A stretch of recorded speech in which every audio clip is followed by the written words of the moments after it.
Für Englisch Untertitel verwenden.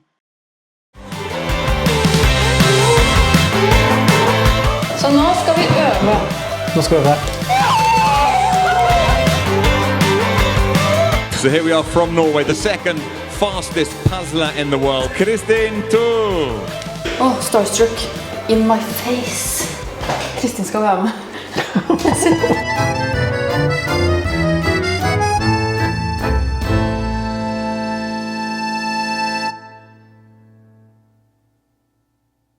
Hei! Jeg har dårlige nerver.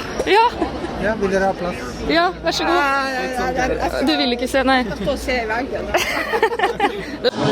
So we're doing a countdown to begin the World Jigsaw Puzzle Championship 2023 in 5, 5, 4, 4, 3, 2, 1.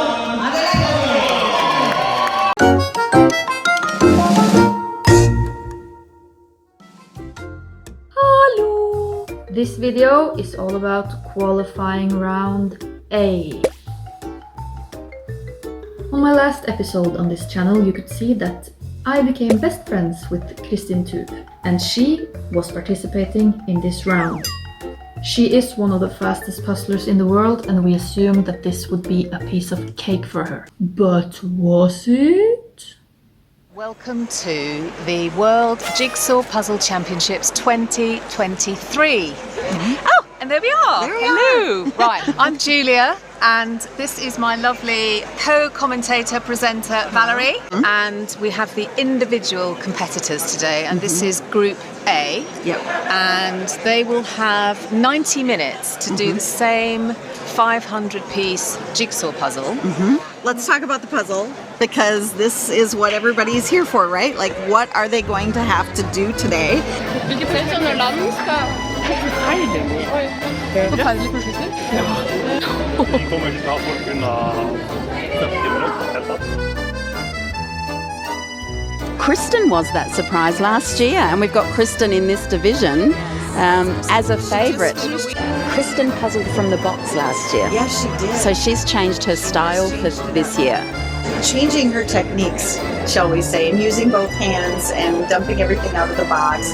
I think, as a response to what she saw here at Worlds, because she hadn't really competed prior to that. So she was a real dark horse last year, and that nobody knew who she was. And then all of a sudden she was coming in second and really just blowing everything out. Because if you drop a piece or you lose a piece, do they add on? Is it 10 seconds they add on? At the end, yeah, that's the rule. The volunteers kind of note what time they completed and only had the 1 or 2 pieces left. Pieces are still missing. Oh, wow, it's a chunk of 4 pieces that are missing.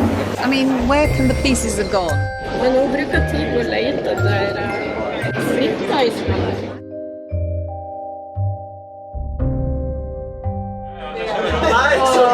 Med de brittene som manglet, det gjorde bare det sånn jeg ble sånn paranoid og trodde jeg var jeg så spiste. Hvor er de brittene?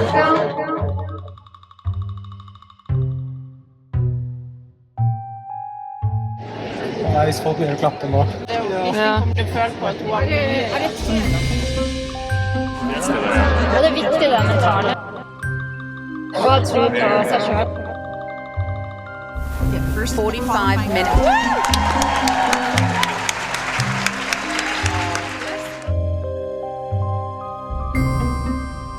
Men du mangler også en midt inni det. Her. Så det blir jo et minutt, hvis du mangler 5-6. Det forsvinner ikke 4 brikker fra... Nei, men det er så rart at det er 4 brikker samlet. Hadde det vært en her og der, så er det liksom...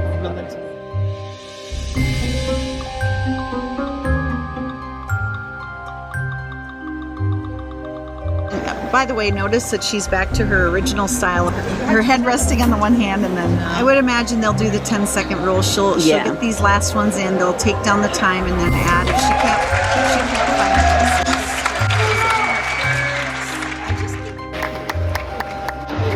Wondering about under the box or, but it does, really she's checked that.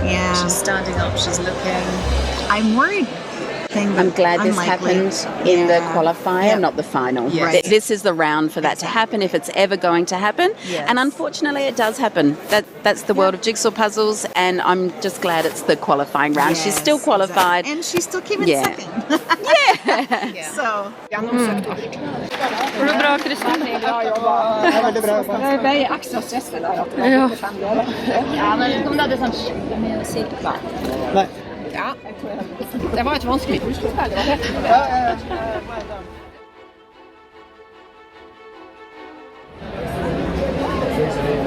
Hvordan går det? Med Ida? Jeg blir nesten litt rørt her, for at hun gjør det sitt beste noensinne, tror jeg. Å, så bra! Så hun sto nå og gren begge to her. Nei, så koselig. She's there. Yay!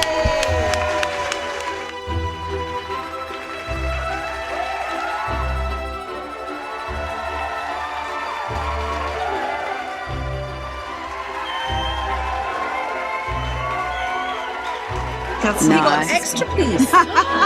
Piece in the spare first. piece. Maybe he's got Kristen's Oh, piece. maybe.